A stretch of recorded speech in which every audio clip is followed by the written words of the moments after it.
Question number 1 क्या कह रहा है?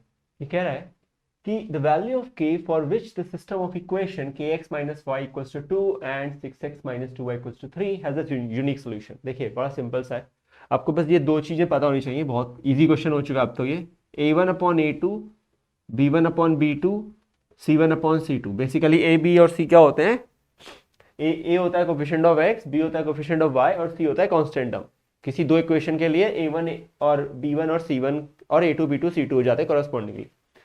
अब हमें क्या करना है, इनके रेशियो को निकालना होता है और ये बस चेक करना होता है कि क्या ये रेशियोज, अगर पहली कंडीशन है अगर a1 upon a2 is not equal to b1 upon b2, c1 upon c2 check नहीं किया जाता उस समय। तो अगर ऐसा कुछ सिचुएशन है तब कहा जाता है लाइंस कैसी है, इंटरसेक्टिंग है और यूनिक सोल्यूशन है, क्योंकि एक ही पॉइंट पे इंटरसेक्ट कर सकती है दो लाइन। ठीक है, जब इंटरसेक्टिंग होती है। और इसे कंसिस्टेंट भी बोला जाता है। ठीक है, दूसरा हो सकता है कि a1 upon a2 is equal to b1 upon b2 but is not equal to c1 upon c2। ठीक है, या एक केस बना लेते हैं इक्वल टू वाला, पहले c1 अपॉन c2 के बराबर है। ठीक है, तो भी तो लाइन कैसी हो जाती है, कोइंसिडेंट हो जाती है, ओवरलैप करती है। ठीक है, तो दोनों लाइन एक दूसरे के ऊपर ओवरलैप कर रही हैं। कुछ नहीं है, वो बेसिकली एक इक्वेशन को सेम किसी एक नंबर से मल्टीप्लाई करके दूसरी इक्वेशन बना दी गई है। क्या ही फर्क पड़ जाएगा, लाइन की इक्वेशन दिखेगी डिफरेंट, पर इनडायरेक्टली वो जो प्लॉट होगी ग्राफ पेपर पे तो सेम ही स्ट्रक्चर देगी, यानी सेम ही फॉर्म देगी। ठीक है, उस केस में क्या होता है, इनफाइनाइटली मैनी सोल्यूशन होते हैं, इनफाइनाइटली मैनी सोल्यूशन होते हैं और कंसिस्टेंट होती है। कंसिस्टेंट का मतलब भी होता है सोल्यूशन मिल रहा है। ठीक है, लास्ट केस क्या होता है, जब a1 अपॉन a2 की वैल्यू क्या होती है, b1 upon b2 c1 upon c2 के बराबर होती है, लेकिन c1 अपॉन c2 बराबर नहीं होती है। सॉरी, b1 अपॉन b2 के तो बराबर होती है पर c1 अपॉन c2 बराबर नहीं होती है। तो दो लाइंस पैरेलल हो जाती हैं और इस केस में क्या होता है, नो सोल्यूशन होता है और इनकंसिस्टेंट होता है। ठीक है, इनकंसिस्टेंट मतलब नो सोल्यूशन है, कोई सोल्यूशन नहीं आ रहा। ठीक, लाइंस कैसी हो जाती है, पैरेलल हो जाती है, इंटरसेक्टिंग, कोइंसिडेंट और पैरेलल। ये तीन केस हमें यहाँ पता होने चाहिए। अब हमें इस क्वेश्चन को करने के लिए बस ये देखना है क्या बोला, यूनिक सोल्यूशन बोल दिया है। तो बस आपको क्या करना है, a1 अपॉन a2, तो पहले इस इक्वेशन को लिख लीजिए, kx minus Y minus 2 equals to 0 और 6x minus 2y minus 3 equals to 0। तो यहां से a1 अपॉन a2 क्या हो जाएगा, k bye 6, b1 upon b2 क्या हो जाएगा, माइनस 1 बाय 2 माइनस 2 सॉरी, और c1 अपॉन c2 क्या हो जाएगा, माइनस 2 बाय माइनस 3। सही है, ये हो गया a1 अपॉन a2, ये हो गया b1 अपॉन b2 और ये हो गया c1 अपॉन c2। अब आपको बस सिंप्लीफाई करना है। आपको पता है कि यूनिक सोल्यूशन है, यूनिक सोल्यूशन कब मिलता है, जब नॉट इक्वल टू होता है, यानी कि k अपॉन 6 की वैल्यू नॉट इक्वल टू होनी चाहिए b1 अपॉन b2 के इस वैल्यू के, यानी कि माइनस 1 अपॉन माइनस 2 होता है 1/2। सही है, सिंप्लीफाई करेंगे तो k आएगा नॉट इक्वल टू, सेम उसी तरीके से सॉल्व करिए, बस नॉट इक्वल टू का साइन लगाइए, इक्वल टू मान के सॉल्व करिए दिमाग में, पर नॉट इक्वल टू का साइन लगाइए। तो k की वैल्यू आएगी not equal to 3, which is the correct option, option number B. Easy है, समझ रहे हैं? मतलब इसमें कुछ ऐसा नहीं है एडवांस या हाईफाई नहीं है, बस ये स्टार्टिंग है तो मैंने कर दिया क्वेश्चन। ठीक है, तो क्वेश्चन नंबर 2 करेंगे। तो क्वेश्चन नंबर 2 कर रहे हैं, बड़ा सिंपल सा ये भी है और ये इसी फंडे पे बेस्ड था तो मैंने इसको डिलीट नहीं किया। ठीक है, मैंने सोचा क्या दोबारा लिखना। तो ये कह रहा है if am is equal to B L is not equal to B L then the system of equation, दो इक्वेशन दी है, ये क्या होंगी, यूनिक सोल्यूशन होगा, नो सोल्यूशन होगा, इनफिनिटली होगा, या फिर सोल्यूशन हो भी सकता है और नहीं भी हो सकता है, मतलब आप कह नहीं सकते हो क्या होगा। देखिए वो एक बड़ा अजीब सा ऑप्शन है वैसे, लेकिन ये तीन केस के अंदर ये तीन ऑप्शन लाई करते हैं, लाई करते हैं, है ना। ये ऑप्शन है, ये वाला नो सोल्यूशन और ये वाला केस है। सही बात है, मुझे बस ये सिचुएशन देखनी है कि कौन वाली सेटिस्फाई कर रही है, बस तो ये दिमाग में रखना है, जिसको मैंने अभी दिमाग से निकाल के बोर्ड पे डाल दिया है। तो देखिए क्या लिख रहा है मुझे, A X plus B Y minus C equals to 0 standard form की तरह, और ये आएगी L X plus M Y minus N equals to 0। सही बात है। अब आप लिखोगे a1 अपॉन a2, तो a1 अपॉन a2 के केस पे आएगा a बाई एल। प्लीज इस a को इस a से कंफ्यूज मत करिएगा, क्योंकि ये एक कोफिशिएंट का सिंबलाइजेशन का स्ट्रक्चर है।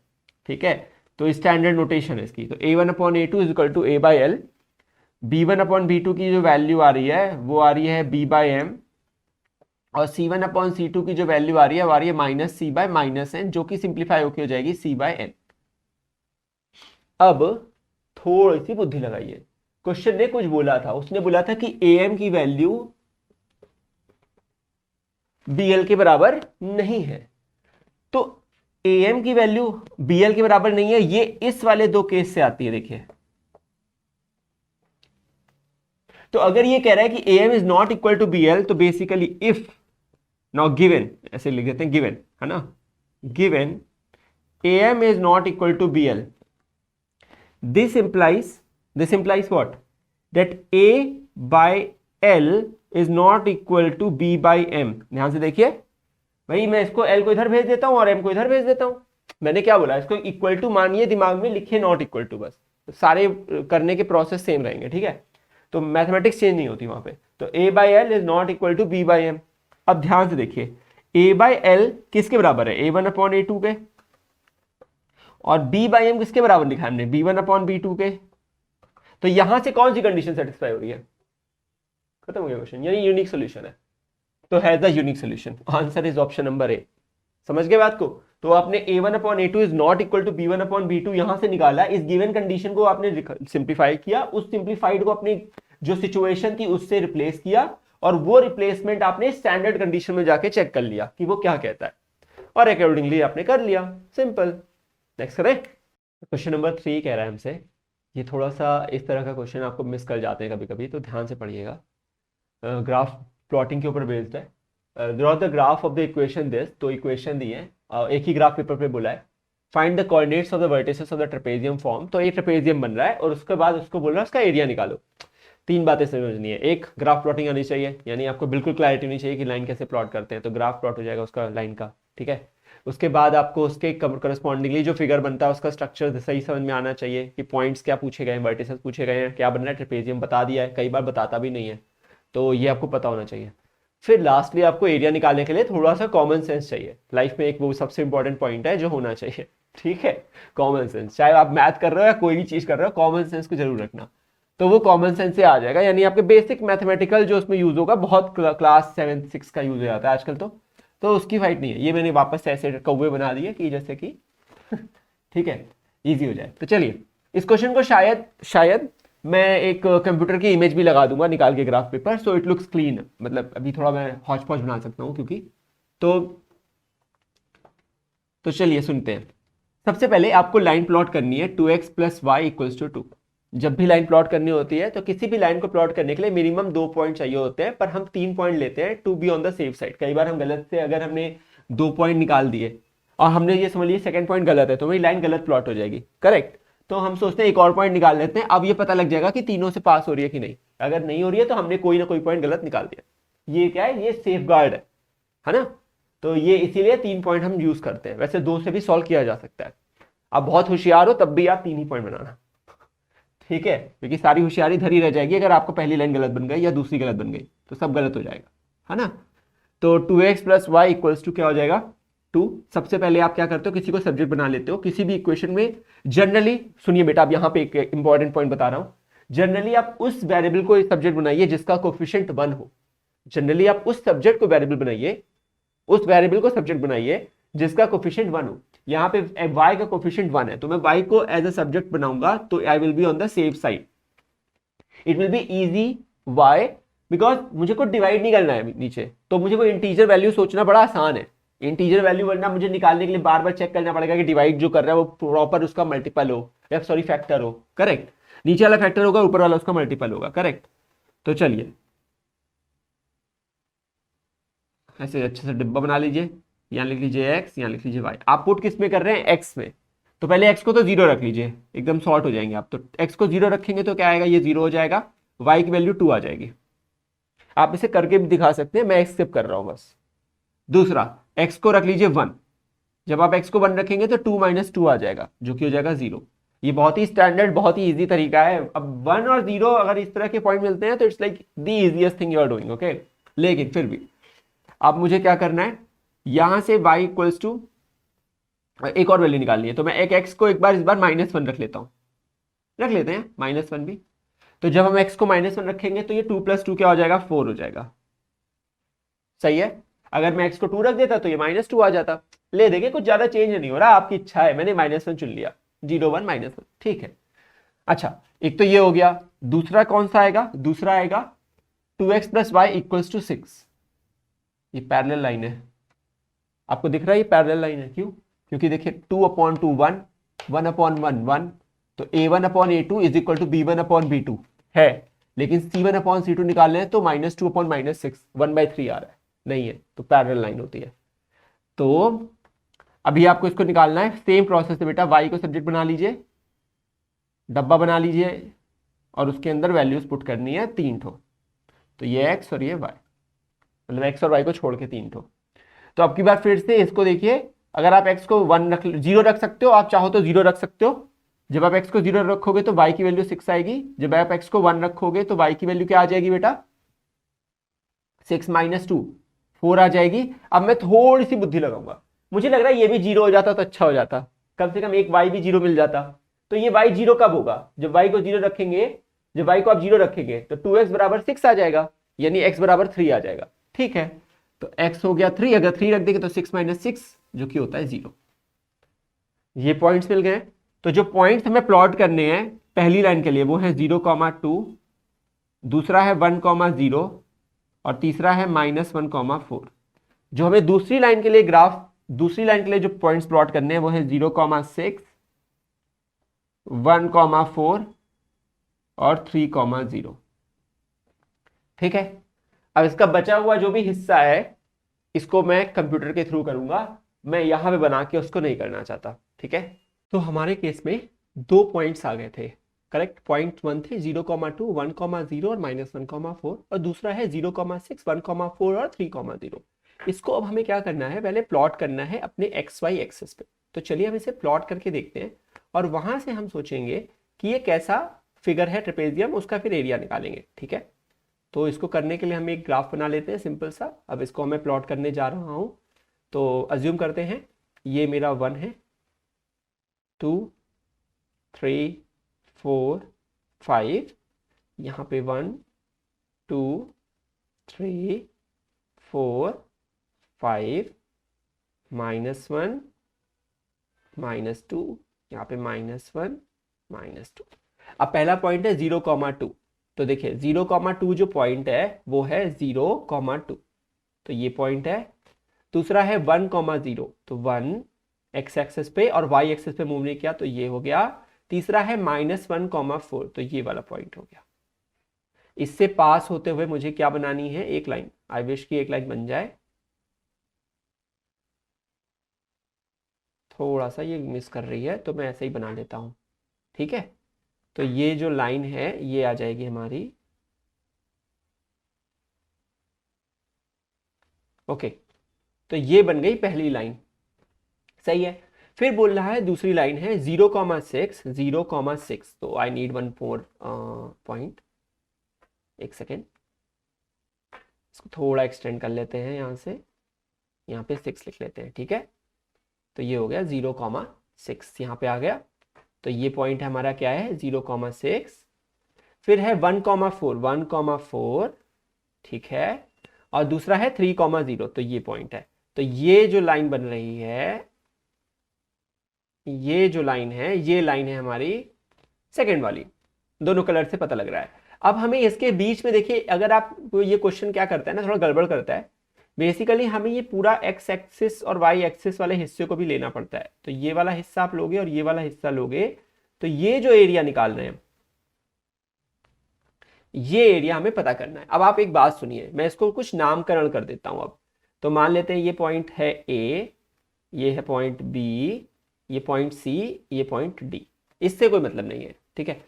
तो वर्टिसेस के पॉइंट पूछे थे, तो A आ गया 0,2, B आ गया 1,0, C आ गया 3,0 और D आ गया 0,6। These are the 4 vertices of the trapezium, the coordinates of the trapezium vertices. ठीक है, अब हमें इसका एरिया निकालना है।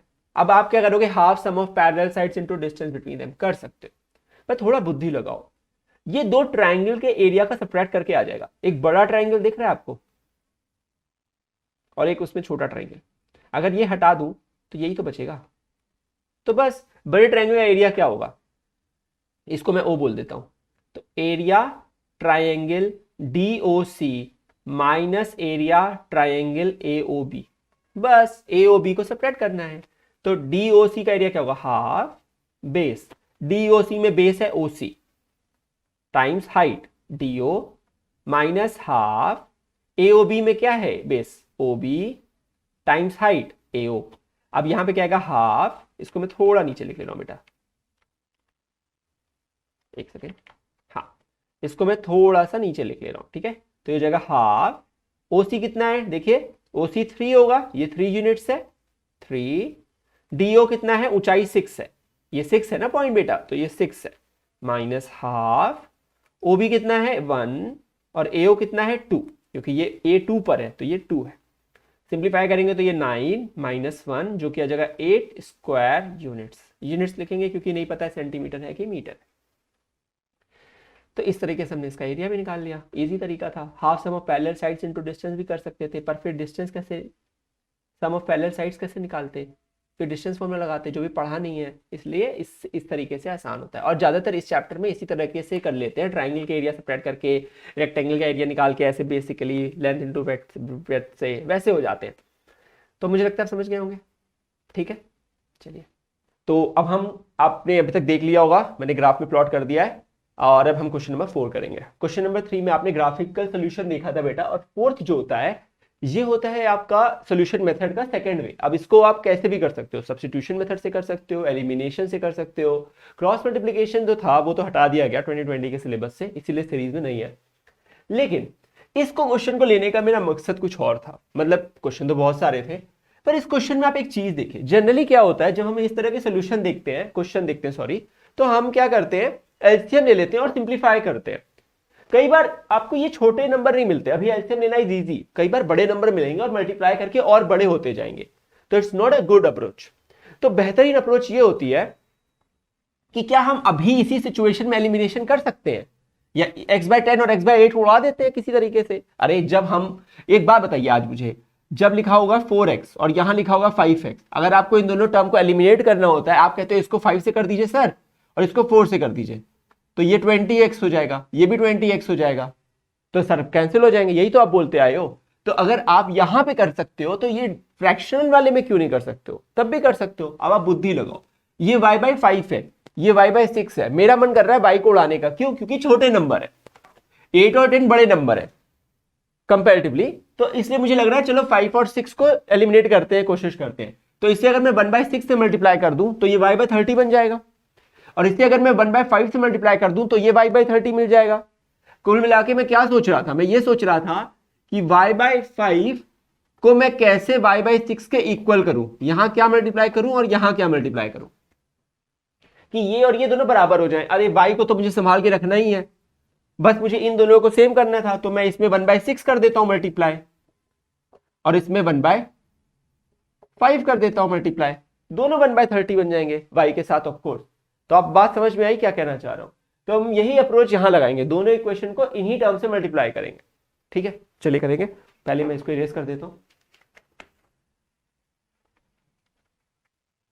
तो ये हो जाएगा, यहां सिंप्लीफाई कर रहे हैं तो x/10 y/5, तो मैं इससे मल्टीप्लाई कर रहा हूं, इक्वेशन 1 बोल देते हैं बेटा, इसको इक्वेशन 2 बोल देते हैं और सिंप्लीफाई कर लेते हैं। तो क्या हो जाएगा, 1 को मैं मल्टीप्लाई कर रहा हूं 1/6 से, एंड 2 को मैं मल्टीप्लाई कर रहा हूं 1/5 से। आपको अच्छे से लिखने आना चाहिए, मैं थोड़ा टाइम बचाता हूं। तो 1/6 से करेंगे तो ये x/60 हो जाएगा, ये y/30 हो जाएगा, और ये -1 था, इस -1 को उधर भेज दिया मैंने, ठीक, ये एक स्टेप मैंने खा लिया लेकिन मैंने भेज दिया है, तो ये इक्वल टू 1/6 हो जाएगा। एंड दूसरी इक्वेशन देखिए क्या हो जाएगी, x/8 को 5 से मल्टीप्लाई करेंगे तो x/40, y/6 को करेंगे तो y/30 इक्वल टू 15/5 जो कि हो जाएगा 3। देखिए रिड्यूस हो गया, अब समझिए कितना सही हो गया। अभी मैं इसको एलसीएम लेता 24 को 15 से मल्टीप्लाई करता, सोच के देखिए कितना बुरा नंबर बनता वो। अब देखिए वो 3 बना लिया हमने। अब देखिए इन दोनों इक्वेशन को आपको क्या करना है, लिख लेना है एक के नीचे एक, तो x/60 y/30, पहले उसको लिख रहा हूं मैं, ठीक है। मैं बता रहा हूं ऐसा क्यों, क्योंकि वो बड़ी इक्वेशन है, निगेटिव नहीं आएगा, है ना, ये बड़े नंबर है ना, y/30 बड़ी वैल्यू होगी, x/40 बड़ी वैल्यू होगी x/60 से, ठीक है। तो ये हो जाएगा x/40 y/30 3, और दूसरी इक्वेशन क्या है बेटा, x/60 y/30 equal to 1/6। Sign flip कर दीजिए, साइन फ्लिप करते हैं, सिंपल सा लॉजिक है, ये कैंसिल हो जाएगा, x/40 minus X by 60 equals to 3 minus 1/6। आप ये देखिए कि कितना बचाया है मैंने आपको। यहां एलसीएम लेते 10 आता, यहां फिर 24 आता, फिर वो बैलेंस कर रहे होते, फालतू का स्टेप था। तो ये क्या हो जाएगा 40 और 60, तो 43 जा 120, 62 जा 120, तो 120 हो जाएगा। तो 3x माइनस 2x, 6 3 जा 18 माइनस 1, 17/6। अब देखिए ये हो गया x, खत्म हो गया question. x by 120 is equal to 17/6, 6 1 जा 6 2 जा 12, 20 टू 17 कर दीजिए, x की वैल्यू आ गई 340। सही है। अब आपको x पता लग गया 340। अब किसी भी इक्वेशन को देखिए उस पर पुट कर दीजिए, यहां पुट करिएगा। अब क्यों पुट कर रहा हूं यहां पे, सबके पीछे कारण है। ये 10 है बेटा, ये 0 0 को ले जाएगा, बहुत इजी हो जाएगा। तो मैं यहां पे कर देता हूं इसको इस ब्लॉक के अंदर, ठीक है। तो मैं पुट कर रहा हूं, तो x by 10 plus y by 5 equals to 1। Simplify करते हैं, x की जगह 340 by 10 plus y by 5 equals to 1। ये हो जाएगा, कैंसिल हो जाएगा, 1 0 1 0, 34 उधर जाएगा तो निगेटिव हो जाएगा। तो y बाय 5 की वैल्यू आएगी 1 माइनस 34, 33, या y की वैल्यू आएगी 33 इंटू 5, 15 165। कैसे इतनी जल्दी कर लिया मैंने 33 का मल्टीप्लाई, 11 की ट्रिक लगाई है। जब भी आप 11 का नंबर मिले तो 33 था, 11 इंटू 3, तो 3 इंटू 5 कितना होता है बेटा 15। जब भी 11 से कोई नंबर मल्टीप्लाई होता है, जब भी 11 से कोई नंबर मल्टीप्लाई होता है तो पहली डिजिट को कॉपी करो इधर, इधर लास्ट वाले को इधर, इन दोनों का सम लिख दो बीच में। अगर इस तरह से और डिजिट्स होती तो बस सम करते हुए जोड़ते चलते। लेट सपोज ये क्वेश्चन खत्म हो गया बाय द वे, ठीक है। लेट सपोज कि मेरे पास एक नंबर होता 167 और मैं 11 से मल्टीप्लाई कर रहा होता, तो मैं क्या करता 1 7, और ये क्या कर रहा होता है यहाँ पे 6 + 7 13 का 3, फिर 1 कैरी आता, इन दोनों को जोड़ता, 6 + 1 7 + 1 8। अगर फिर कैरी आता तो यहां जोड़ देता उसको, ठीक है। तो 1837 आंसर आ गया। इस तरीके से आप आसानी से कर सकते हैं, ठीक है। तो अब मुझे लगता है समझ गए होंगे, 340 और y की वैल्यू आ गई 165 निगेटिव में। सही है, सिंपल है। क्वेश्चन नंबर 5 से देखिए। मैंने इस क्वेश्चन को अगेन इसलिए पिक किया क्योंकि I think it's like the lengthiest question to simplify comparatively to अगर मैं यहाँ पे x + y टाइप के टर्म्स लेता, ठीक है। तो इसलिए इस क्वेश्चन को करने का फॉर्मेट बड़ा सिंपल है। आप क्या करते हो, इसको कुछ मान लेते हो a, इसको कुछ मान लेते हो b, मतलब 1/, के साथ मानोगे, बताता हूं उसको, और उसके बाद फिर वो एक नॉर्मल लीनियर इक्वेशन की तरह दिखने लग जाती है और फिर सिंप्लीफाई कर लेते हो।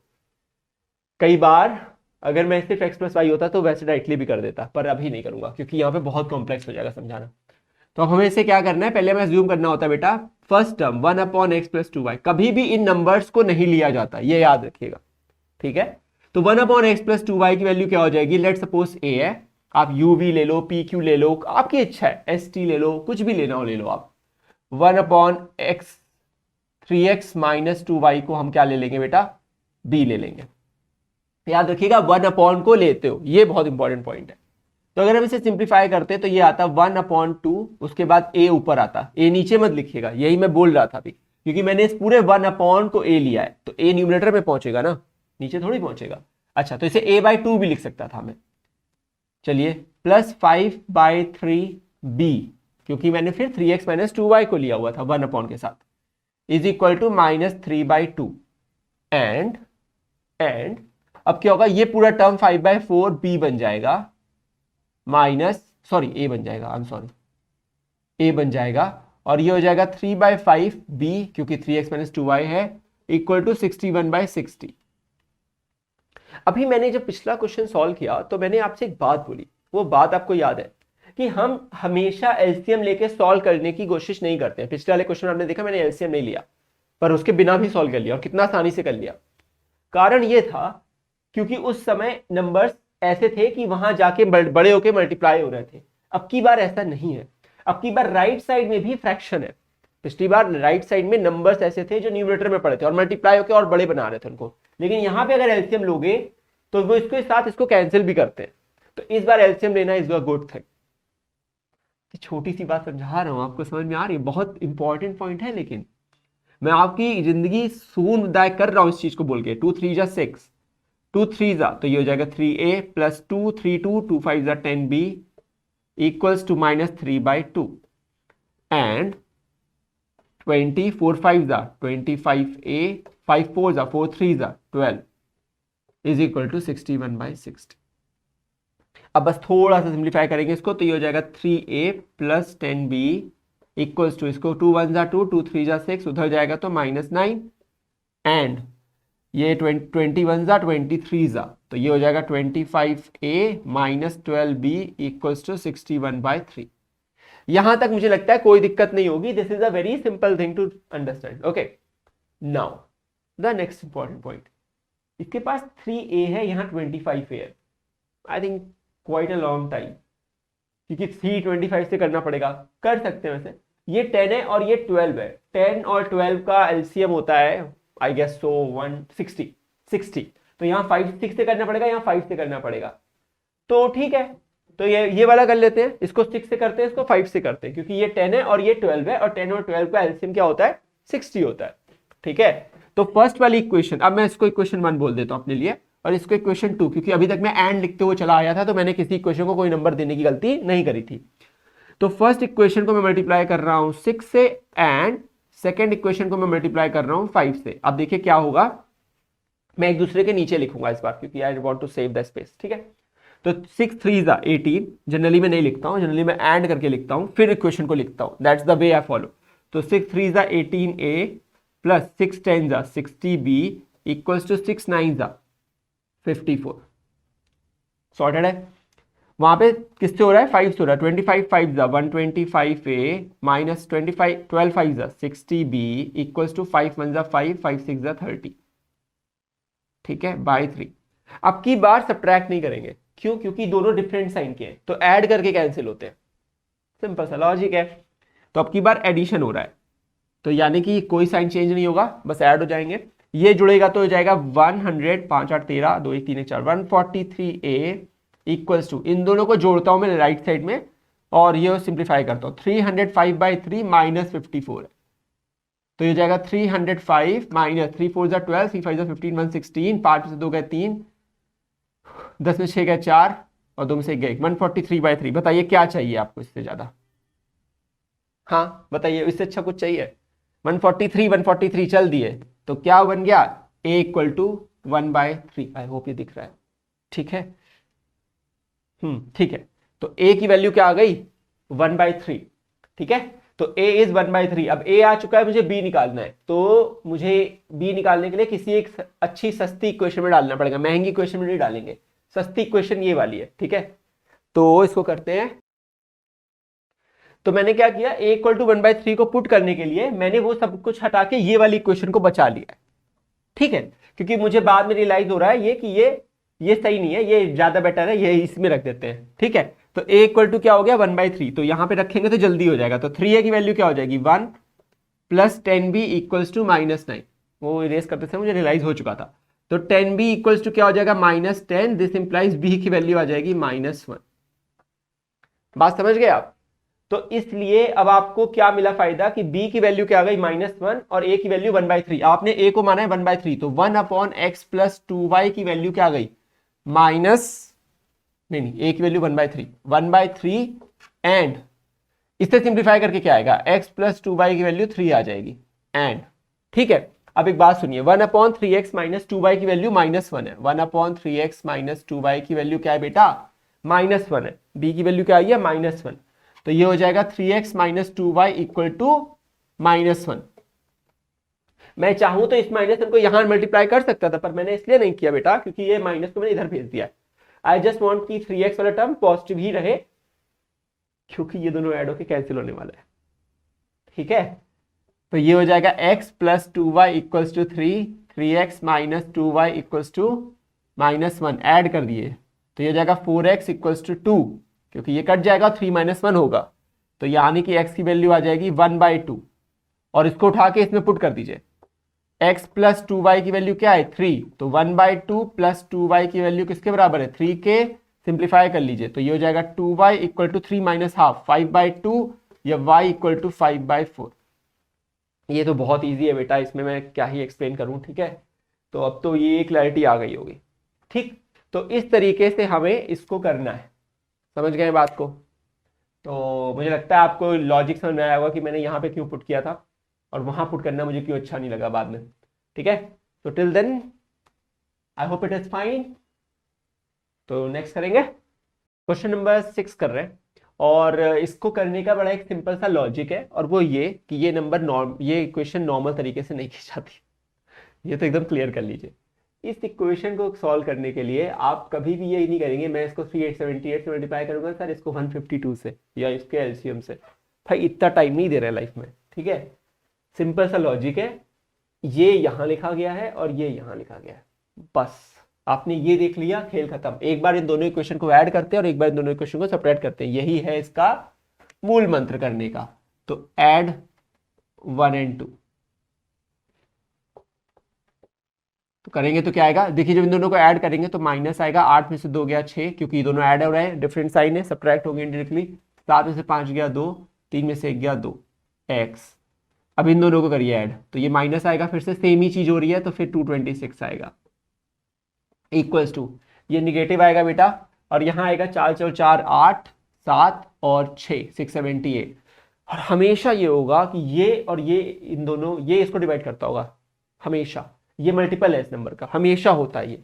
अब आप -226 को कॉमन निकाल लीजिए, क्या बचेगा x प्लस वाई, क्योंकि माइनस निकाला है इसलिए साइन फ्लिप हो रहे हैं, इज इक्वल टू -678। सिंप्लीफाई कर लीजिए तो x प्लस वाई की वैल्यू आ जाएगी 3 क्योंकि 226 3 जा होता है 678। Simple, this is my one of the very good equation number 3, मुझे इसका यूज करना है इन फ्यूचर।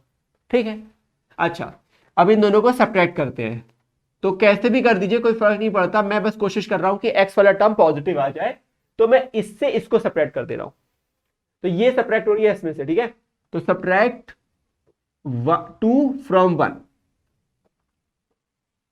2 from 1 कर रहा हूं क्योंकि फिर ये ऐसे आएगी ना बेटा। देखो सुनो क्या होगा, एक बार मैं लिख देता हूं। ठीक है, क्या ही मतलब है, वैसे मैं लिखता नहीं, मैं इसको लिख के मिटाना चाहता हूं, आपको बस समझा दूं एक बार। इन दोनों को जब आप सब्ट्रैक्ट करते तो साइन फ्लिप हो जाते, करेक्ट, यही तो होता। जब साइन फ्लिप ही हो जाएंगे तो ये माइनस प्लस बन जाएगा, तो अब ये इक्वेशन क्या हो जाएगी, 8 और 2 10, 7 5 12, 1 13 का 3 1, 3 1 4 और 1 5 एक्स। ये दोनों निगेटिव में आएंगे, अब निगेटिव आएंगे लेकिन होंगे अभी भी ऐड तो सेम वैल्यू आएगी। ठीक है बेटा, इक्वल्स टू ये अब सब्ट्रैक्ट होंगे, ये माइनस है ये प्लस है तो यहाँ माइनस आएगा 4, अब ये बड़ा नंबर है ना तो 4 में से 4, ये पॉजिटिव भी है और ये निगेटिव है तो 4 - 4 0, 10 - 7 3 5। अरे भाई तो एकदम ही आसान हो गया, 530 कॉमन निकाल लीजिए और डिवाइड कर दीजिए उससे तो -1 आ जाएगा। This is my equation number 4। क्या ही चाहिए इससे ज्यादा। हाँ, x प्लस वाई बराबर 3 और x माइनस वाई बराबर -1।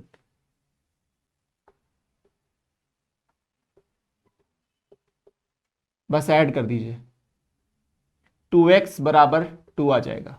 अरे यही तो होगा, x प्लस x 2x होगा, plus y minus y cancel हो जाएगा, 3 - 1 2 बन जाएगा। ऐड करो ना, साइन थोड़ी फ्लिप होते तब।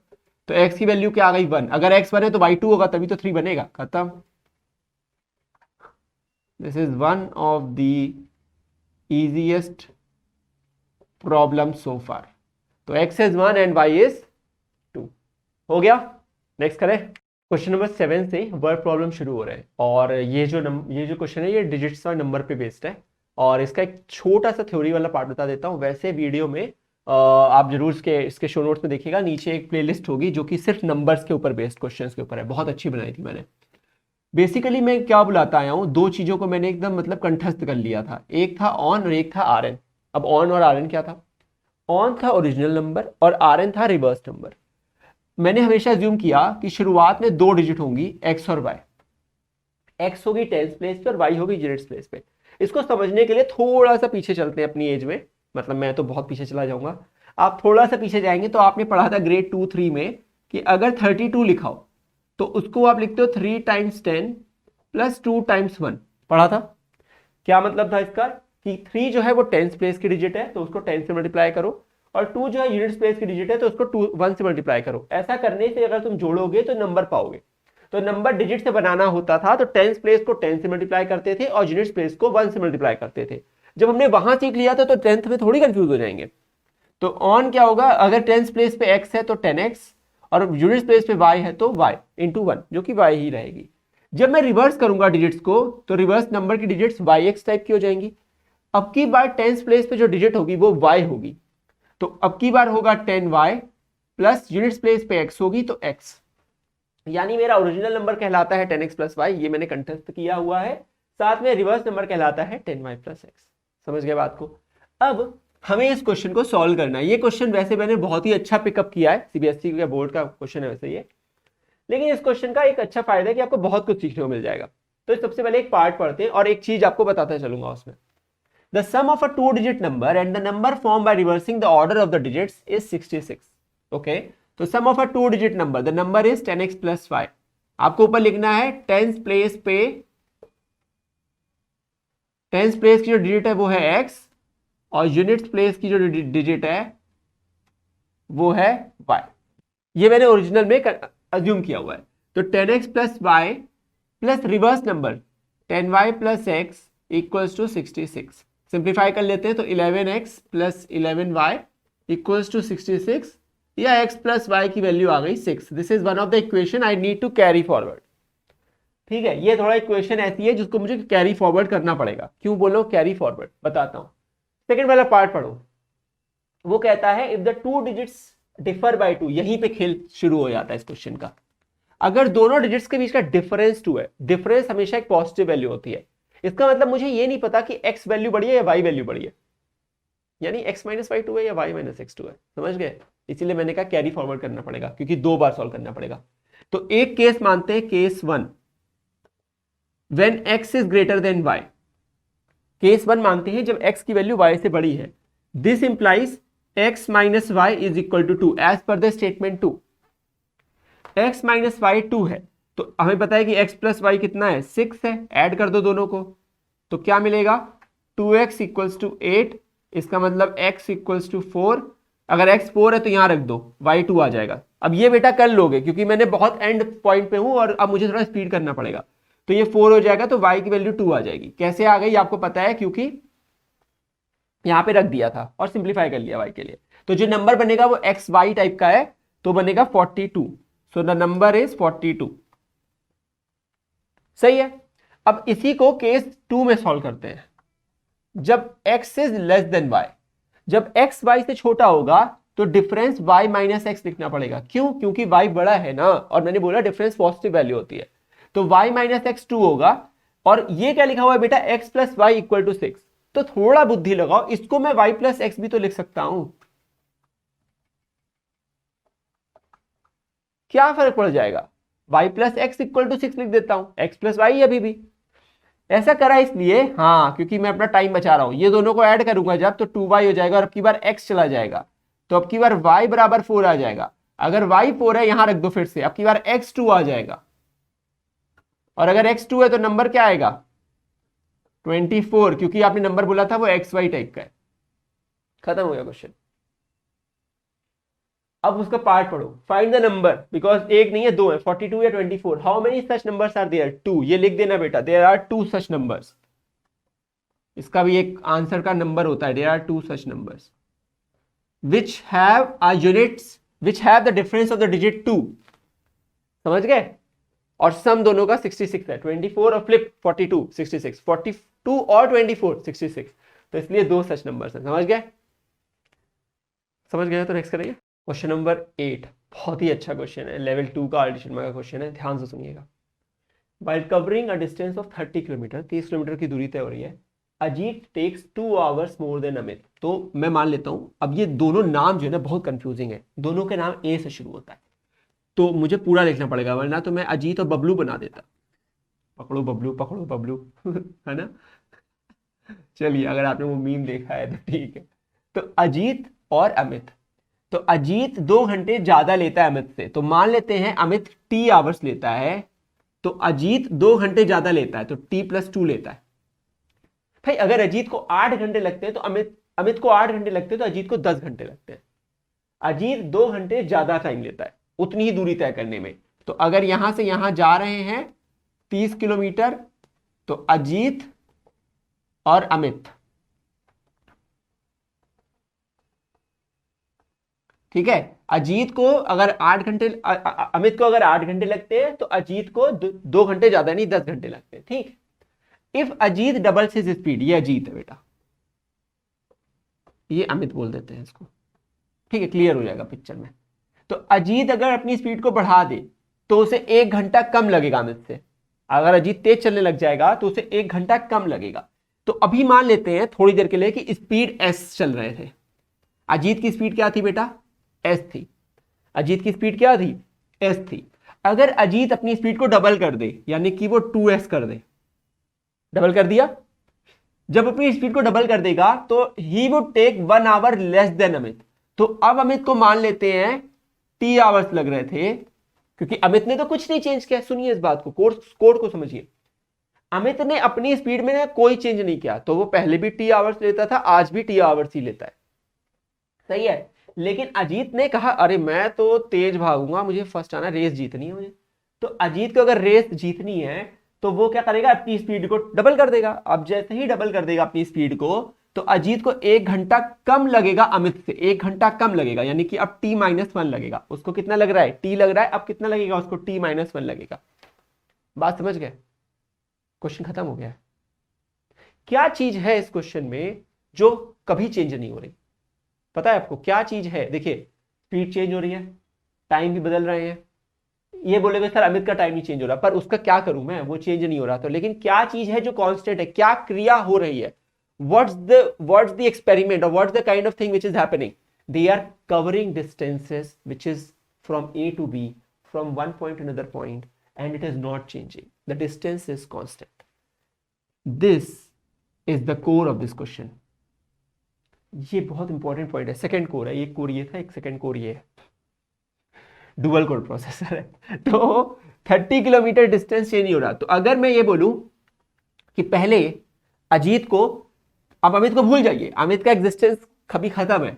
अजीत को 30 किलोमीटर कवर करने में जब वो एस स्पीड पे चलता था तब t+2 आवर्स लगते थे, और ये स्पीड है किलोमीटर पर आवर। यूनिट्स को अब बैलेंस करिए लाइफ में, सब चीजों को बैलेंस करिए लाइफ में। तो t+2, अगर आप इस चैनल पे हैं तो इस चैनल पे योगा का भी बेटा कोर्स है, आपको पता है ना, जाके देखिए। योगा वाली मैम ने बहुत अच्छे से आपके कंसंट्रेशन के लिए, हेल्थ के लिए बात की है, और पूरे डिटेल्ड में उन्होंने बताया कि आपके कैसे, आप कौन कौन से मतलब आसन करेंगे तो आपका जो मेंटल ये वाला जो पार्ट है, प्लस आपका हार्ट, प्लस आपका फेस, प्लस आपकी पूरी बॉडी, प्लस आपकी बैक, प्लस आपका पूरा शरीर का बिल्कुल कैसे एक बैलेंस बनेगा, उसको आप करिए प्रैक्टिस। मैथ भी उसके साथ इंप्रूव करती है। हेल्दी बॉडी हेल्दी माइंड, समझ रहे हैं? तो देखिए, ठीक है, योगा वाले वीडियोस को भी जरूर देखिएगा, आपको बहुत फायदा मिलेगा, वरना मैं क्यों कहता, है ना, इतनी मेहनत थोड़ी करवाता अपने चैनल पे, है ना। तो चलिए, सब टीचर कितनी मेहनत कर रहे हैं। तो देखिए 30 किलोमीटर, यहाँ पे 30 किलोमीटर डिस्टेंस है। डिस्टेंस आपको बता दिया गया होगा, ये भी बता देता हूँ आज आपको, द डिस्टेंस, स्पीड और टाइम। तो distance is equal to speed into time. जब निकालना हो डिस्टेंस को छिपा लीजिए, स्पीड इंटू टाइम।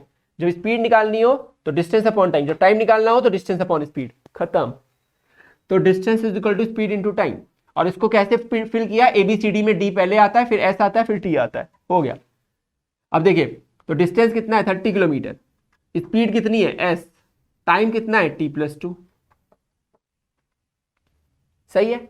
अच्छा, दूसरे केस में देखिए, ये हो गया। इसके बाद देखिए, अभी स्पीड कितनी है? 2s।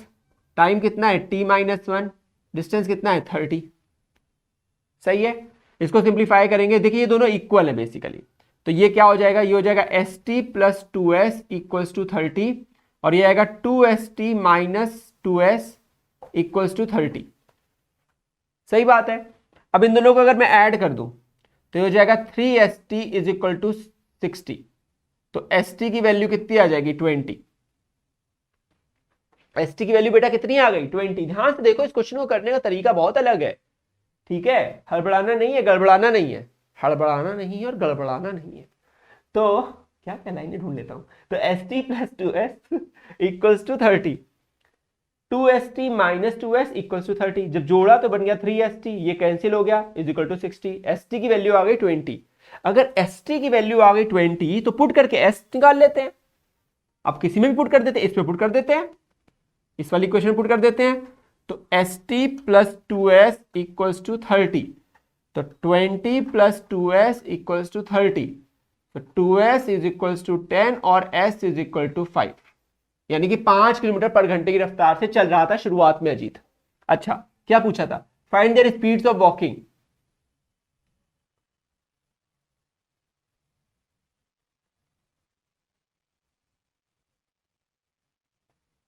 अच्छा ठीक है, इसकी स्पीड निकालने के लिए थोड़ा फाइट होगा, पहले टाइम निकाल लेते हैं फिर स्पीड निकाल पाएंगे इसकी। बताता हूं क्यों। देखिए, टाइम निकाल लीजिए, तो एस टी की वैल्यू कितनी आ गई 20, तो एस कितना है 5, तो 5t की इक्वल टू 20, तो कितना टाइम लग रहा है 4 आवर्स। अब आप सुनिए मेरी बात को, ध्यान से सुनिए इस बात को। ये क्वेश्चन को मैंने बहुत अलग तरीके से किया है, मैं बता रहा हूं, मैंने बहुत अलग तरीके से किया, बस बता रहा हूं ना। हाँ, तो अमित को कितना समय लगता है? टी आवर्स लगते हैं। तो अमित अमित ये अमित है, अमित 30 किलोमीटर जाता है, 30 किलोमीटर जाता है, और कितना टाइम लेता है? टाइम कितना लेता है? 4 आवर्स। तो क्या स्पीड होगी उसकी? अमित की स्पीड को एस लिख देते हैं, अमित क्या होगी? 30/4 डिस्टेंस अपॉन टाइम, यानी कितनी आ गई? 7.5 किलोमीटर पर आवर। और उसकी स्पीड क्या आ गई अजीत की? 5 किलोमीटर पर आवर। समझ गए? अच्छा क्वेश्चन था बेटा, ये बहुत अच्छा क्वेश्चन था। ठीक है, आपने इसको करने का तरीका देखिए कितना अलग तरीके से किया है। तो नेक्स्ट क्वेश्चन करेंगे अब। तो क्वेश्चन नंबर 9 में बोट और स्ट्रीम के प्रॉब्लम्स है, बड़ा सिंपल सा है। अगर आप पर्सन रो कर रहे हैं, ठीक है, eight the speed of 5 kilometre per hour in still water, ठीक है, तो अगर आप कभी भी फ्लो के साथ जाते हो, वो एक पुराना गाना है, हवा के साथ साथ हवा के संग संग, है ना, तो वो गाना याद रखिए। हवा के साथ साथ तो स्पीड बढ़ जाती है, हवा के संग संग ऑब्वियसली स्पीड बढ़ जाती है, लेकिन अगर आप हवा के विपरीत जाते हैं तो स्पीड घट जाती है। बेटा हवा भी फ्लूइड है, एयर भी फ्लूइड है, और वाटर भी फ्लूइड है, लिक्विड भी फ्लूइड है। आपको पता होगा फ्लूइड के अंदर एयर और वाटर दोनों आते हैं। तो जब मुझे ये पता है कि ये वाटर की डायरेक्शन में जाएगा, स्पीड जिस दिशा में नदी बह रही है, या जो भी नदी नहर जो भी है, तो स्पीड बढ़ जाएगी, और अगर अपोजिट आएगा तो स्पीड घट जाएगी। तो जब बढ़ जाएगी स्पीड तो समय कम लगता होगा, तो उसको हम बोलते हैं डाउन स्ट्रीम। जब नाव उसी साइड में चलती है जिस साइड में स्ट्रीम जा रही हो, तो अगर नाव की स्पीड x है और स्ट्रीम की स्पीड y, तो स्पीड हो जाती है x प्लस वाई। अब सॉरी, बोट की नेट स्पीड जो टोटल अपस्ट्रीम स्पीड होती है, डाउन स्ट्रीम स्पीड होती है, वो x प्लस वाई होती है। अप स्ट्रीम के केस में क्या होता है बेटा? नाव जा रही होती है इधर और स्ट्रीम आ रही होती है अपोजिट, तो उस केस में स्पीड घट जाती है। इसकी x है, इसकी y है, तो x माइनस वाई, और y की वैल्यू x से छोटी होगी, वरना नदी उठा के इसको फेंक देगी। ठीक है, कहेगी चल पीछे चल तू, ऐसा नहीं करना ना हमें। तो क्या करना है हमें? क्वेश्चन को सॉल्व करना है भाई, ये इसीलिए तो आए हम यहाँ पे। A person rowing at the speed of at the rate of इतना इन स्टिल वाटर, कुल मिलाकर उसने मुझे इसकी वैल्यू दे दी है 5 किलोमीटर, स्टिल वाटर में ही ली जाती है ये चीज, ठीक है। Takes twice much time in going 40 kilometre upstream as in going 40 kilometre down stream, तो 40 किलोमीटर अपस्ट्रीम जाने में उसे दुगना समय लगता है। ऑब्वियस सी बात है भाई, अप स्ट्रीम जाने में उसको स्पीड कम हो जाती है, तो टाइम ज्यादा लेगा ना, और डाउन स्ट्रीम में कम है। तो आप बस ये निकाल लीजिए अपस्ट्रीम टाइम और down stream time. Upstream time, time मैंने अभी बताया, एक ट्राइंगल बताया था, क्या बताया था? Distance speed time. टाइम निकालने के लिए डिस्टेंस अपॉन स्पीड, डिस्टेंस कितना है 40, स्पीड कितनी है? Let the speed of the stream be x, अब y मान लो, y मान लो, आप x मत मानो। क्यों कंफ्यूजन पैदा करना जीवन में? जब ये सीखा है तो कंफ्यूज होकर थोड़ी जाएंगे आगे। y मान लो, speed of the stream y है, तो अगर अप स्ट्रीम ले रहे हो तो सब्ट्रैक्ट होता है, कितनी है? ये वैल्यू दे दी गई है बेटा x, ये वैल्यू दे दी गई है x, तो ये 5 माइनस एक्स आवर्स। यहां तक समझ में आ गया? अप स्ट्रीम समय कितना लग रहा है? 40 अपॉन 5 माइनस एक्स, सॉर्टेड है। डाउन स्ट्रीम में कितना टाइम लग रहा है? डिस्टेंस अभी भी 40 है, स्पीड लेकिन अब की बार डाउन स्ट्रीम में ऐड हो जाएगी। अब एक बात बताओ, वो कह रहा है कि इन दोनों के बीच में ट्वाइस मच टाइम लगता है, दुगना समय लगता है। वो ये कह रहा है कि ये जो टाइम है अपस्ट्रीम, ये दुगना है डाउन स्ट्रीम के। अरे तो अपस्ट्रीम टाइम जो है यूटी जो है वो 2 टाइम्स है dt के, खत्म कहानी। यहां समझे? सुनो इस बात को फिर से, क्या कर रहे हो, सुनो ना, ये अपस्ट्रीम टाइम है, ये डाउनस्ट्रीम टाइम है, डाउनस्ट्रीम टाइम कम है, उसका दुगना करोगे तभी तो अपस्ट्रीम टाइम बनेगा, बस। तो अपस्ट्रीम टाइम क्या है, 40/5 माइनस एक्स, डाउनस्ट्रीम टाइम क्या है, 40/5 प्लस एक्स। तो 40 उड़ गया, इसको क्रॉस मल्टीप्लाई कर दो, तो 5 प्लस एक्स बराबर हो जाएगा 2 टाइम्स 5, 10 माइनस 2x, इसको इधर बुला लो, 3x equals to 5, x equals to 5/3। मैंने x ले लिया क्या, अरे मैं एकदम सॉरी इसके लिए,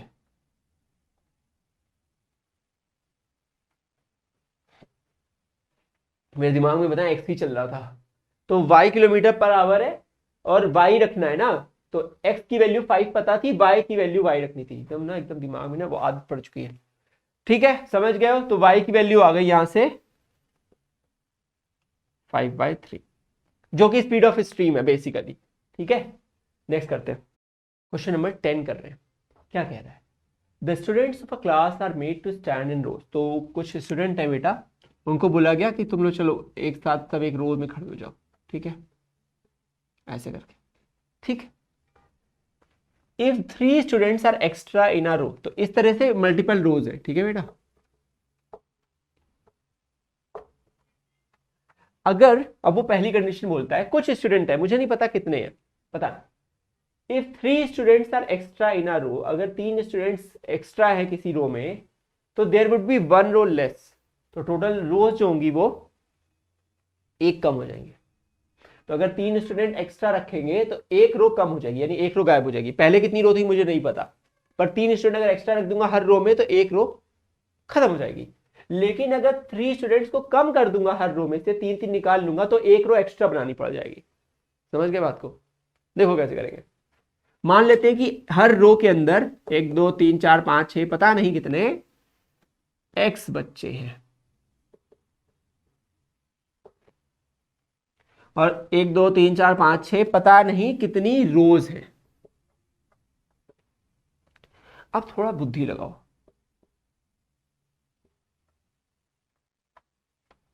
अगर मेरे पास 3 स्टूडेंट होते हर रो में और 2 रोज होती तो टोटल स्टूडेंट 6 होते। सही बात है, 3 2 जा 6 होते। कैसे कर लिया, अरे सर आप बोल रहे हो कि हर रो में 3 बच्चे हैं और हर और टोटल 2 रो है आपके पास, तो 6 बच्चे होंगे आपके टोटल। सही है, मैंने कहा एक एक हटा दिया, ठीक, मैंने एक नई रो बना ली इससे। अब मेरे पास कितने हैं, अब मेरे पास 2 बच्चे हैं हर रो में, कितनी कितनी रोज है 3, तो टोटल तो 6 ही बच्चे हैं ना, वही हो रहा है। समझ गए, तो मैं मल्टीप्लाई कर दूंगा तो टोटल नंबर ऑफ बच्चे तो कांस्टेंट ही रहेंगे। टोटल नंबर ऑफ बच्चे कैसे आते हैं, स्टूडेंट्स पर रो अपॉन नंबर ऑफ रोज, ना इनटू नंबर ऑफ रोज। सही बात है, तो यहां पे एक्स स्टूडेंट पर रो है, हर रो में एक्स स्टूडेंट है, वाई रोज हैं, तो टोटल स्टूडेंट कितने हो जाएंगे, एक्स वाई टोटल स्टूडेंट्स होंगे।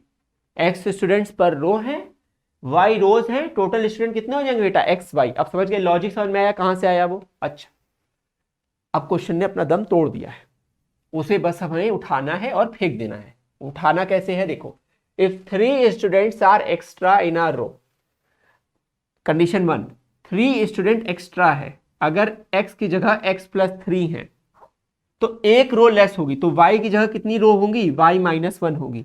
लेकिन अभी भी अगर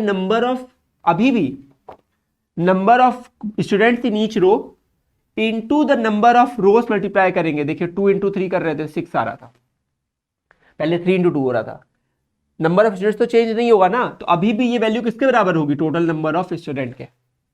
बात समझ गए, सिंप्लीफाई कर लो, तो ये जाएगा x y minus x plus 3y minus 3 is equal to x y. और सिंप्लीफाई कर लो, माइनस एक्स प्लस 3y, ये कैंसिल हो जाएगा, माइनस 3 उधर भेज दो, इक्वल टू 3। अभी मैं इसको ऐसे ही छोड़ दे रहा हूं, मुझे पता है कि कुछ हो सकता है, अभी नहीं, अभी ऐसे ही छोड़ रहा हूं इसको। सेकेंड इक्वेशन लिखनी है बेटा, 3 students are less in are, हमेशा ओरिजिनल कंडीशन से देखते हैं, सुनो इस बात को ध्यान से, हमेशा ओरिजिनल कंडीशन से देखते हैं बेटा। यहां पे क्या चेंज हुआ उसके बाद नहीं देखते, वो अपना एक केस था, कुछ उसने किया, समाप्त हो गया। दूसरा केस है 3 students are less in a row, 3 students are less in a row, तो x की जगह x माइनस 3 स्टूडेंट्स हैं। अभी रो बढ़ जाती है, 2 रो बढ़ जाती है तो y प्लस 2 हो जाता है अभी भी, लेकिन टोटल बच्चे तो एक्स वाई रहेंगे, और ये भी टोटल बच्चे ही तो देता है। नंबर ऑफ स्टूडेंट्स पर row into number of rows is actually equal to the number of students in the class. Simple logic, समझा चुका हूं 2 3 जा 6 से, क्या अब इससे अच्छा नहीं समझा सकता भाई, छोड़ दो, किसी और जगह देख लो। -3y minus 6 equals to x y, तो एक्स वाई तो ये हो जाएगा 2x minus 3y equals to 6। देखा आपने एक चीज, अच्छी बात, ये -3y है, ये +3y है, सज के मिला है एकदम।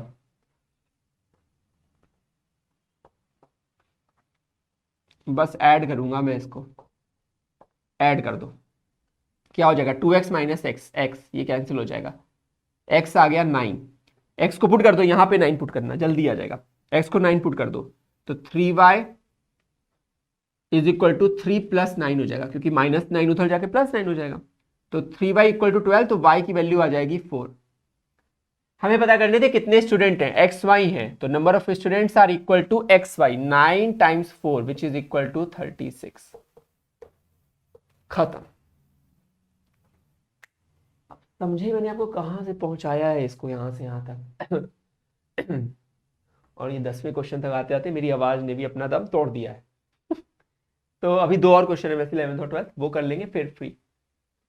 तो इसको आप समझ गए हैं, तो इसको इसी अप्रोच से करिएगा, मैं रिपीट नहीं करता हूं बिकॉज वीडियो जो है दोबारा देख लीजिएगा। नेक्स्ट कर रहे हैं, तो question number 10, sorry question number 11 क्या कह रहा है, in a competitive examination 1 mark is awarded for each correct answer while 1/2 mark is deducted for every wrong answer. अच्छा एक बात सुनिए, वो कह रहा है कि जब वो कोई एक एग्जाम हो रहा है उसमें जब सही करते हो तो 1 नंबर मिलता है और गलत करते हो तो आधा नंबर कट जाता है, आजकल सारे कॉम्पिटिटिव एग्जाम में ऐसा ही होता है, तो +1 मिलता है जब करेक्ट होता है आंसर, और रॉन्ग करते हैं तो -½ हो जाता है।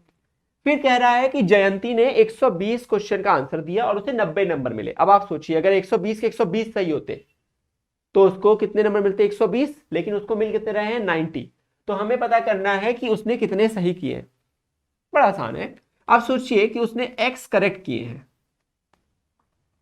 और y रॉन्ग किए हैं, ठीक है। अच्छा जब x करेक्ट किए हैं तो x को करेक्ट करने के कितने नंबर मिलेंगे, उसके हर का 1 मिलेगा, तो x को करेक्ट करने के x नंबर मिलेंगे, सही बात है।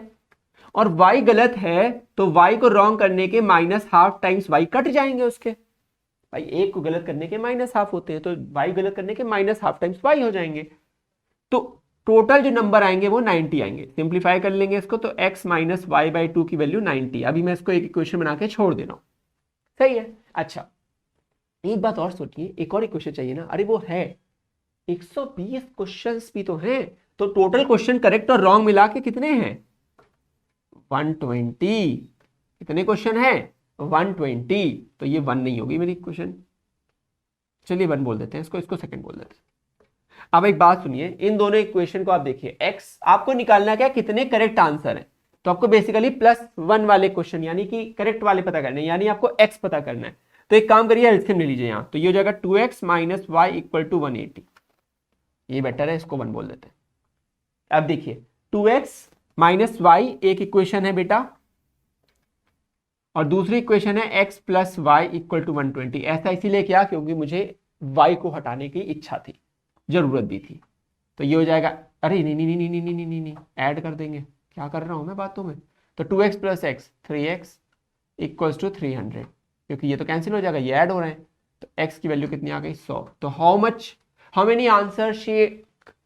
Many question she answered correctly 100 question, सही बात है, 100 सही और 20 गलत होंगे। अगर 20 गलत होंगे तो 20 के आधे नंबर कितने होते हैं 10, तो 10 नंबर कटे होंगे, तभी तो 100 में से 10 गए होंगे तो 90 मिले होंगे उसको, सही है, बिल्कुल सही है, आंसर आ गया। Let's do the last question of this video series, chapter series. So this is the last question of this chapter linear equation, और इसमें हमें टाइम एंड वर्क के ऊपर बेस्ड क्वेश्चन है। देखिए इसमें क्या करना है, क्या होता है, आपको ऐसे समझिए कि किसी एक बंदे को मैंने बोला कि भाई एक काम करो, जरा 10 मीटर ऊंची एक दीवार बना दो। मैंने उसे बोला 10 मीटर ऊंची एक दीवार बना दो और टाइम लोगे 10 दिन ले लो। ये कोई ए बंदा था, तो उसने बोला ठीक है मैं तो बना दूंगा, मैं 1 दिन में 1 मीटर दीवार बनाऊंगा। मैंने कहा ठीक है। फिर मैंने ए के लिए थोड़ा सा ही गड़बड़ करी, मैंने ए को बोला ऐसा करो कि 10 दिन के बजाय 5 दिन में बना दो। तो वो क्या करेगा, अब 1 दिन में कितनी मीटर दीवार बनाएगा बेटा, 2 मीटर बनाएगा, तभी तो 10 दिन में 5 दिन में 10 मीटर बना पाएगा। सही बात है। तो अगर मैं उसे बोलूं कि वो 1 दिन में काम कितना कर रहा है, what is the one day work, one day work is nothing, 1 दिन में वो उतना काम कर रहा है जितना उसे टोटल काम बोला है और जितना वो टोटल दिन लेता है। समझे इस बात को? 1 दिन में वो 2 मीटर काम कर रहा है, बिल्कुल सही बात है। 1 दिन में वो कितना काम कर रहा है, जितना उसे टोटल काम बोला गया है अपॉन टोटल उसने कितना दिन बोला था कि वो लेता है, उतना ही काम कर रहा है।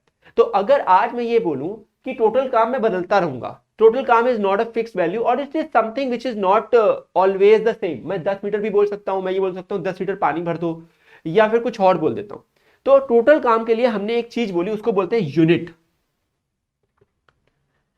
अगर हम बोलते हैं यूनिट, तो एक यूनिट का मतलब होता है कंप्लीशन में उसे बोला जाता है 1 यूनिट। अगर उसका कोई हिस्सा कंप्लीट होगा तो 1/2 हो सकता है, आधा काम कंप्लीट है। अगर बोले कि किसी काम का 1/3 काम खत्म हो गया, 1/3, तो 1/3 मतलब कि 33.3% कंप्लीट है। इस तरीके से उसे बोला जाता है। तो पूरे काम के कंप्लीशन को 1 बोला गया।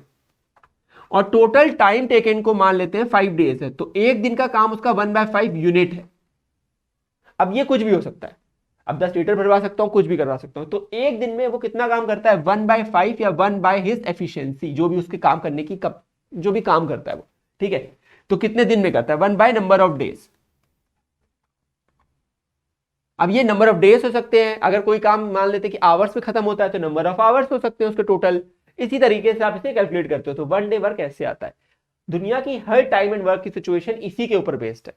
ये पानी का भरना, किसी स्विमिंग पूल का भरना पानी के पाइप से भी इसी सिचुएशन के ऊपर बेस्ड है। कैसे समझते हैं?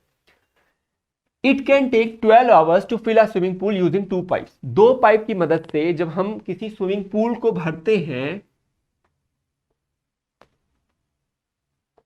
तो टोटल टाइम जो लगता है वो लगता है 12 hours.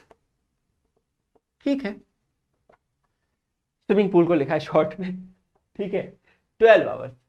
If the pipe of the larger diameter is use for 4 hours, अगर मैं इसको 4 घंटे के लिए यूज कर रहा हूं, and the pipe of the smaller diameter is use for 9 hours, इसको मैं 9 घंटे के लिए यूज कर रहा हूं, half of the pool can be filled, तब हाफ ही पूल फिल होता है। मान लेते हैं टोटल पूल की वॉल्यूम है V लीटर्स। टोटल पूल की वॉल्यूम है V लीटर्स। कितनी है बेटा, V लीटर। जैसे यहां कितनी ऊंची दीवार बनानी थी, 10 मीटर। अभी तक समझ गए हो? अच्छा, टोटल पूल की वॉल्यूम है V लीटर्स। तो अब मैं पहली लाइन पढ़ूंगा, it takes 12 hours to fill a swimming pool. ठीक है, तो V लीटर भरने में 12 घंटे लगते हैं। दूसरा केस है, इफ मतलब ये दूसरा केस है, जब हम पहले वाले मतलब जो जिसका डायमीटर बड़ा है वो पाइप को 4 घंटा चालू रखें और छोटे वाले को 9 घंटा चालू रखें, तब उनको कंबाइंड टाइम लगता है, तब हाफ ही वॉल्यूम फिल होती है, यानी V/2 ही फिल हो पाता है। अच्छा, how long would it take for each pipe to fill the pool separately. अब मुझे नहीं पता वो कितना पानी कितनी स्पीड में भरते हैं, तो इसमें ये कॉन्सेप्ट लगा ही नहीं सही से, देखना चाहिए तो नहीं वैसे डायरेक्टली नहीं लगा, इनडायरेक्टली लग रहा है। अच्छा, तो how long would it take to fill the pool separately. तो मान लेते हैं कि जो बिगर डायमीटर है,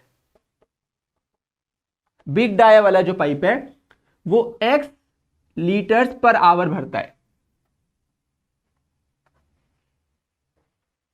x लीटर्स पर आवर भरता है। ध्यान से देखो, मैंने क्या बोला था, कितना काम करता है ये, 1 दिन में 2 मीटर, तो ये यानी ये 2 मीटर पर डे काम कर रहा है।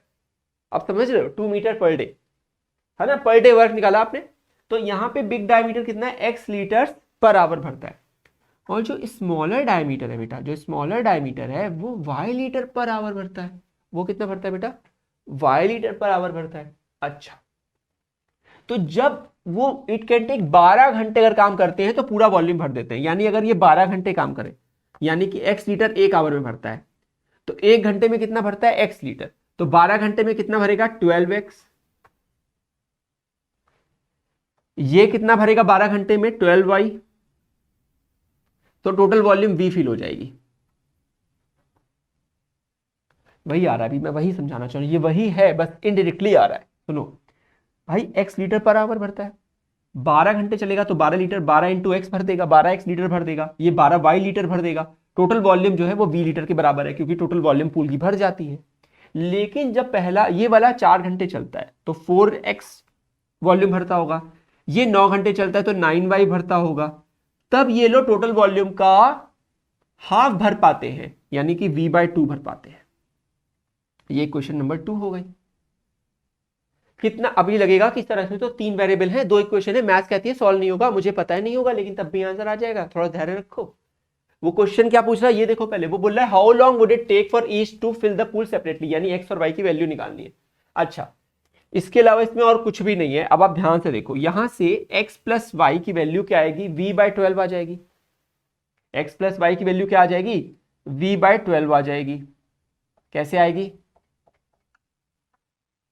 अरे कैसे आएगी? अरे भाई 12 कॉमन निकाल के डिवाइड कर दिया। अच्छा, ये इक्वेशन 2 थी मेरी। अब देखिए ये 4x और ये 9y है, तो हम क्या करेंगे? हम v के टर्म में लाएंगे सबको। सबको किसके टर्म में लाएंगे बेटा? v के टर्म में लाएंगे। और फिर मैं बात बता दूंगा कैसे। मैंने बोला ना यूनिट वर्क होता है, बाद में मैं समझा दूंगा, फिर वो यूनिट वर्क वाला कॉन्सेप्ट भी ले आऊंगा। जब मैंने बोला 10 मीटर है, फिर मैंने बोला यूनिट हो सकता है, उसको भी दिखाता हूं आपको, ठीक है? बस थोड़ा सा धैर्य रखो। अब सुनो, ये 4x प्लस 9y है, इसमें 9y ले आते हैं, तो 9x प्लस 9y की वैल्यू क्या हो जाएगा? 9v/12 हो जाएगा। इस इक्वेशन को 9 से मल्टीप्लाई कर दिया, तो एक बेटा इक्वेशन ये बन गई हमारी, और एक इक्वेशन ये बन गई। इसको मैं इक्वेशन 1 बोलता हूं, इसको इक्वेशन 2 बोल देता हूं। इसको 1 बोल दो, इसको 2 बोल दो, अपने हिसाब से बोल लो ये सारी बातें। मुझे ये इरेज करना है अब, ठीक है? थोड़ा सा ये वाला पार्ट तो हटा ही देता हूं, और एक ये वाला पार्ट हटा देता हूं। नहीं, ये नहीं हटा सकता, चलिए अभी इसको ऐसे ही रखता हूं, साइड में लिख लेता हूं वहां पे। तो ये क्या है? 4x plus 9y equal to, और ये 9x, तो ये हो जाएगा 9x plus 9y equal to 9v/12। इसको सिंप्लीफाई करके आप क्या लिख सकते हो? 3/4। जब 9 से मल्टीप्लाई करोगे तो 3 3 9, 3 4 12 हो जाएगा। तो इसको 3v/12 4 लिख लो, ठीक है? कंफ्यूज मत होना, मैंने कैंसिल कर दिया है। हाँ, तो ये हो जाएगा 4x plus 9y equals to v/2। Subtract subtract subtract, ये 5x हो जाएगा, ये कैंसिल हो जाएगा। 3v/4 माइनस v/2, एलसीएम लोगे तो 4 आएगा, तो हो जाएगा 3v माइनस 2v। तो x की वैल्यू आएगी, ये आएगा v/4, और 5 भी है, तो क्या हो जाएगा? v/4 5 20 हो जाएगा। अभी देखे, अब समझ में आया मैंने क्या बोला था? याद है यूनिट? मैंने बोला था 1/that वैल्यू हो जाता है, यूनिट मान लो उसको। तो मान लेते हैं v यूनिट है, तो कितना समय लग रहा होगा उसको? 20 घंटा, तभी तो v वॉल्यूम भर रहा होगा। या आप ये भी तो बोल सकते हो कि 20x इक्वल टू v है। ध्यान से देखो, तो v वॉल्यूम भरने में 20x लीटर्स भरता है, 20x लीटर्स, तो x लीटर पर आवर चलता है। तो यहां से क्या आ गया? यहां से ये समझ में आया, इसको हटा के यही लिखना चाहिए। x की वैल्यू आई v/20। x क्या था? x लीटर्स पर आवर, इतना लीटर्स पर आवर। क्या मतलब था इसका बेटा? इसका मतलब था litres per hour. Per hour की जगह तो 20 है, इसका मतलब 20 लीटर भरने में से कितना समय लग रहा है? 20 घंटे लग रहे हैं। तो how long would it take for each pipe to fill the pool separately? 1/, मैंने बोला था ना अभी वहां पे 1/, आता है, तो ये आ जाएगा 20 आवर्स, अगर अकेले काम करता तो।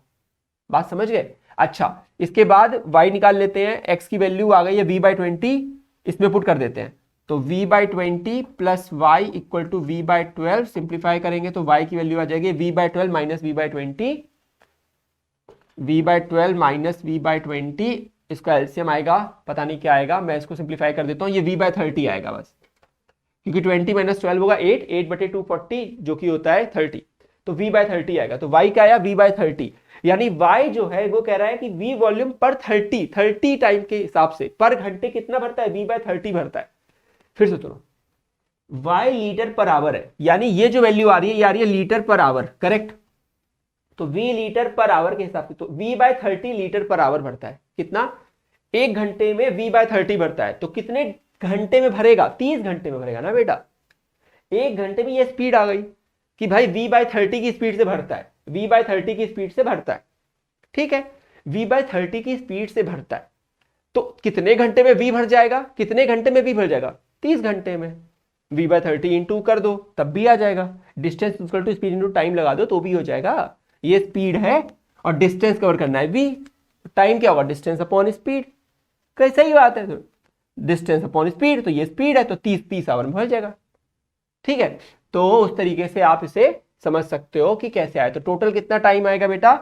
तो छोटा वाला पाइप जो है वो ले रहा है, बिग डायमीटर ले रहा है 20 घंटा और छोटा वाला ले रहा है 30 घंटा। थोड़ा इसे कॉम्प्लेक्स था, इसलिए मैंने कहा कि जो समझिए, बाकी आप समझ गए हैं तो अच्छी बात है, नहीं है तो फिर मैं अगली बार फिर एक बार और एक्सप्लेन कर दूंगा किसी और तरह में क्वेश्चन में लेकर, ठीक है। Till then please watch the final please watch the show notes. There are a lot of questions that I've solved before and they will help you a lot. Till then, thanks for watching. We'll see you in the next video. Take care.